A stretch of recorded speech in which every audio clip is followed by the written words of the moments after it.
Hello everyone, welcome to A Foreigner Farming in the Philippines. I thought I'd give the trolls something to chat about. Not that they need an excuse to make idiots of themselves, but I thought I'd give them a little more something here.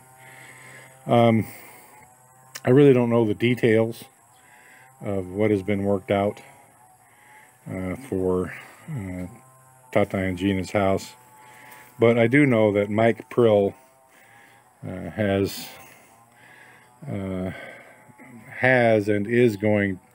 sent them a little money to continue on this house, and has agreed to send them a bit more.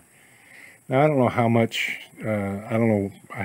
I just asked Gina because Nerio's been down here working, and she said that Mike had provided some money for his labor for this week, and I think that he's going to provide a material budget as well. So it looks like Tatay and Gina are going to be able to. I'm not going to say because I don't know the details. I don't know exactly what Mike and Gina have been talking about, but they are going to progress and move forward a bit with this house. Nerio has been he worked a couple days last week, and he's worked a few days this week. He's cleaned it up in here. He's cleaned the grass out of where the floor is going to be. He took this wall down here. You know, when I was making this video, when I made the video on this house last week, I did not know that Mike had agreed to help out in the construction of this. Because look, this is Tatay and Gina's deal. This is their house. I have very little to do with it, other than the pesos that we provided early on to get it going. We don't have a big investment in this house. We would if we could, but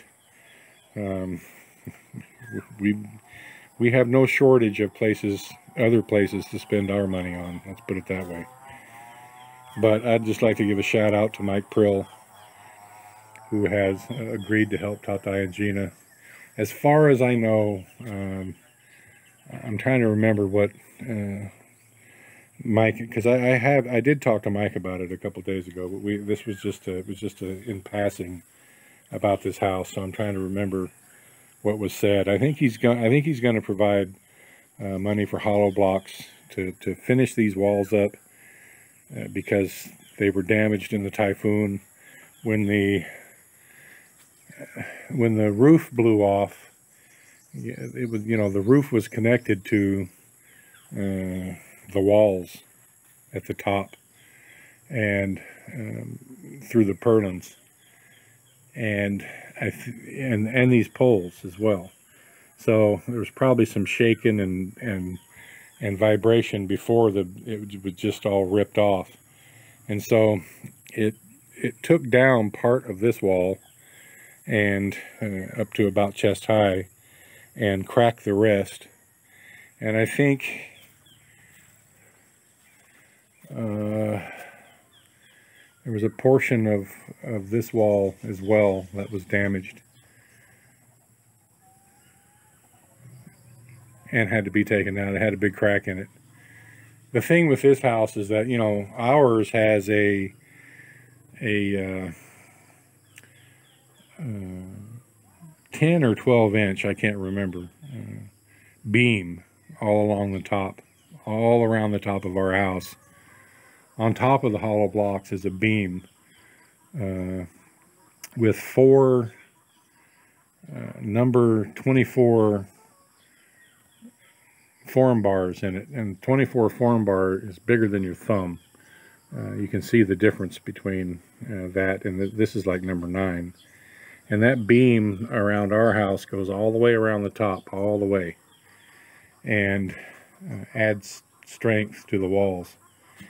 And we've got, oh, I don't know how many upright beams of the same dimensions and construction we have, a dozen maybe. when I was wanting, when we were building our house, I wasn't here, but because I'm from earthquake country, and this is considered, earthquake country around here as well. I wanted our house to be strong and well built, and so there's about 3 times more form bar in our house as is commonly done here. You can see that there's one form bar per hollow block, and in the outside walls of our house there's a little pocket here. This right here is the hollow space. There's 3 of these in each block. There's one here, and one here. And instead of just one of these in each hollow block, there's one in each section. So it's, they're never, I think it makes them about 4 inches apart. And it's commonly done here that coming from the bottom, the standard practice here is you come up 3 hollow blocks and then you run a horizontal like this one here. And this is exactly how Tatai did it. You see, this is 1 block, 2 blocks, 3 blocks, and on the top of the 3rd block he put this horizontal one. Well, in ours I wanted it every other block, so coming up every 2 blocks we put a horizontal in. And I think this is number this looks like number 10 to me. Now this is 8. This is 8 probably. We use 10 in ours, which is the next size thicker, 2 sizes thicker actually, and they were put in every other one. So that's why our house was so expensive. I mean, we've got almost 1,000,000 pesos into our unfinished house. And a lot of that was the extra form bar that we put in it. I mean, and form bar was almost half the price then as it is now. It was a lot of form bar we put in it. And I also had them mix the cement about 35%, about a 35% stronger mix than what is common here. Now I didn't know that the hollow blocks were so far below a standard load-bearing block that I did not, at that time, I did not have special blocks made. So they're just the generic run-of-the-mill blocks. But the cement that's in the hollows was extra strong, extra form bar, beams everywhere with steel in them. I'm hoping that Tatai will be able to put some kind of a beam around the top of these, even if it's only a 4-inch beam with one 24 with one number 24 piece of form bar in it, or 2 14s, whatever. But not having a beam all the way around this is what led to these wall failures. Now there's just nothing that was going to hold this roof on in 160 mile an hour wind. It's just not going to happen. But if he'd had the beam all the way around it, the walls would have been a lot more stable and they wouldn't have cracked, and the ones that came down would not have come down.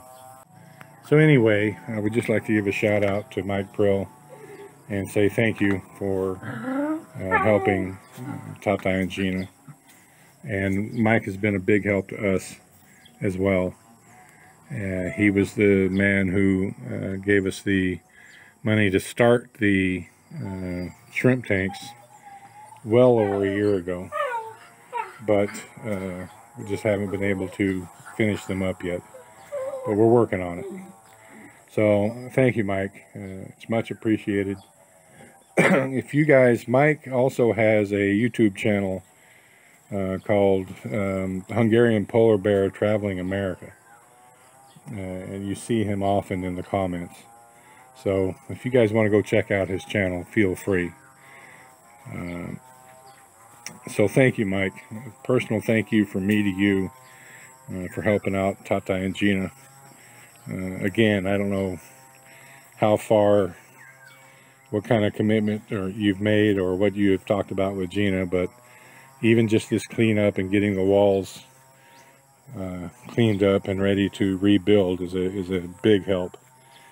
So once again, thank you, sir. Much appreciated. And thank you, everyone. Please like, comment, share, and subscribe.